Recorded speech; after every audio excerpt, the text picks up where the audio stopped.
What is it to go desireless for those who have not achieved anything in this world? What will be our relationship with this world then? Is desirelessness only for those whose all needs are already fulfilled? And above all, what is Nishkam Karm keeping in mind all this? Desireless action or desirelessness or Nishkam Karm are about having the right desire, having a higher desire. The argument you are presenting is the traditional cliched argument against Nishkam Karma and against all spirituality. So parents tell their kids, all this is only for those who have already achieved a lot. Buddha and Mahavir could quit because they already had kingdoms. So you forget all this Gita business. You first pursue your worldly ambitions, and once your ambitions are answered and your needs are fulfilled, then you can step into whatever mumbo jumbo spirituality there is. That's the argument that's been going around, and you must have picked it up from somewhere. You see, we do not understand desirelessness. The framework in which you are looking at the whole issue is this, that there are goodies out there, and somebody like Krishna is coming and forbidding you from going after those goodies. That's just not you. Have been with the sessions since 9 months now. So higher understanding, a better grasp was expected. What is Nishkam Karma? Nishkam Karma is to see the futility of what you're already pursuing. Doesn't matter whether you are rich or poor, achiever or non-achiever. There is nobody who is not pursuing stuff. Is it so difficult really to earn 2 square meals a day? The stuff that you call as need?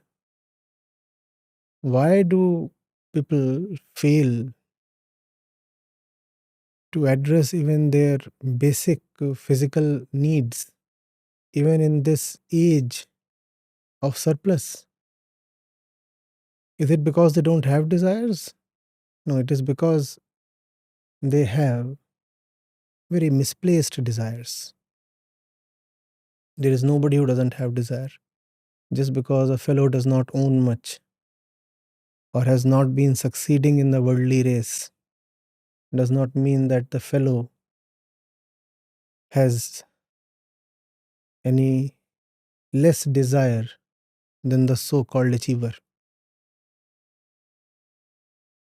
Right desire is needed, and right desire is desire not for one's own petty physical instincts, not in the direction of the usual social commandments, but towards the higher end that beckons all of us, the end of absolute freedom,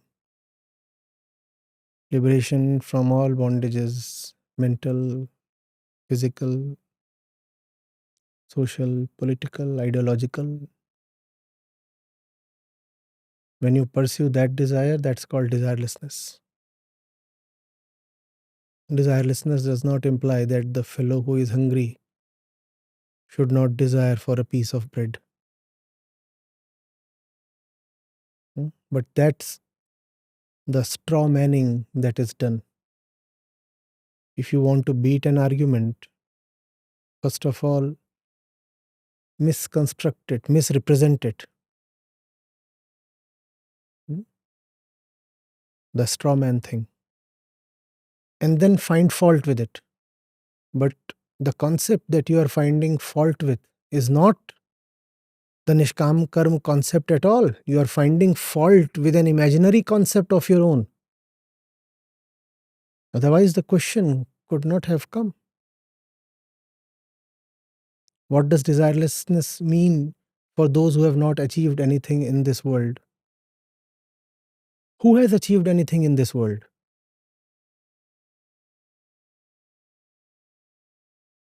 The ones who have achieved. You might not know them, so you feel that they are wallowing in bliss, but they are equally in misery. Right desire is needed. Obviously, as long as you are that unfulfilled ego, you will have to desire. Ego and desire are two faces of the same coin. So you will desire. The question is, desire what? Desire the right thing. You could be a very poor fellow,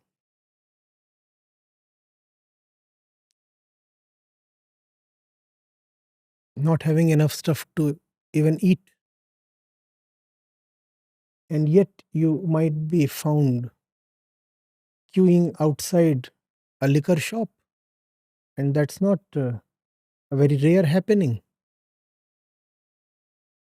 Not that the fellow did not really have the money to eat,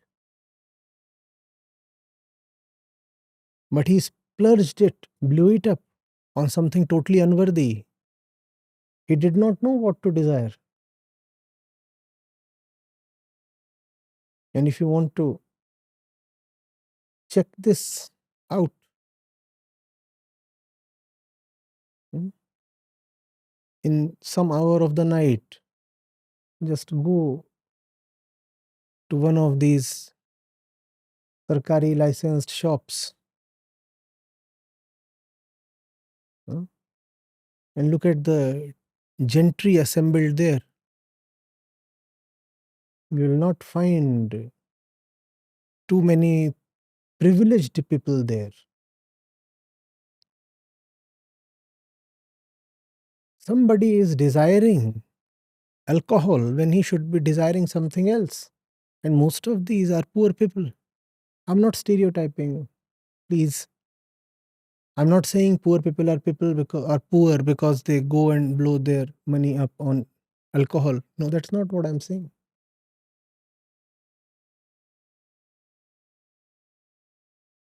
I'm saying just because somebody is people, kindly do not think that the fellow has food as his first desire.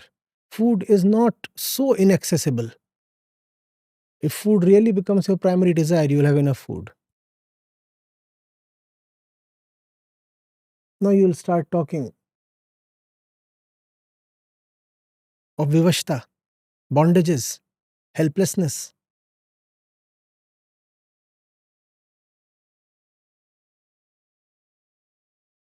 And we have repeatedly spoken that if you feel helpless or powerless or choiceless in a certain matter,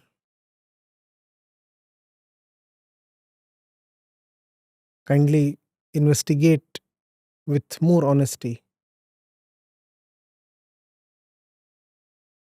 It is the wrong kind of self interest that renders you helpless. Choices are always there, including the choice to go higher and be better, but you are unable to exercise that choice because some other stupid desire turns out to be dearer to you. Getting?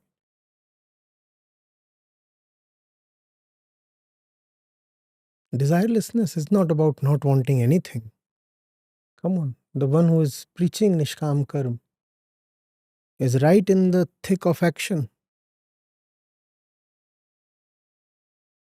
Or is he advising Arjun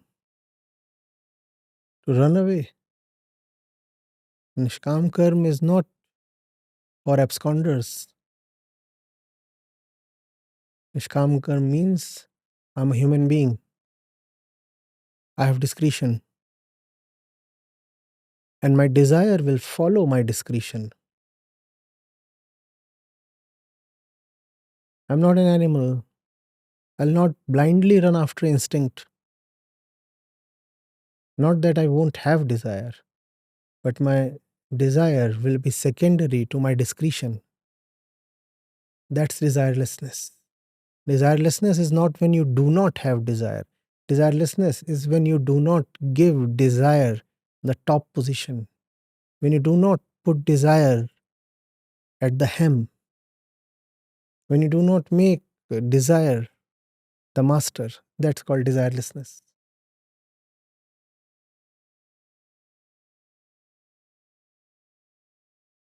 Ding it.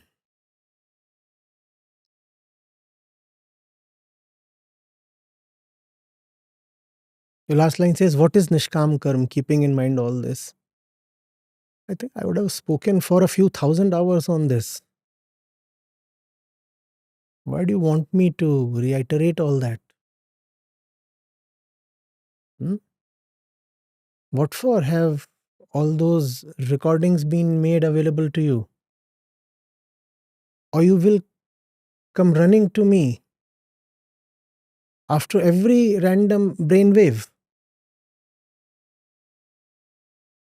Does not decency demand that you first do your homework? Look at the question. What is Nishkam Karma? Having spoken for thousands of hours on this, should I start from scratch again?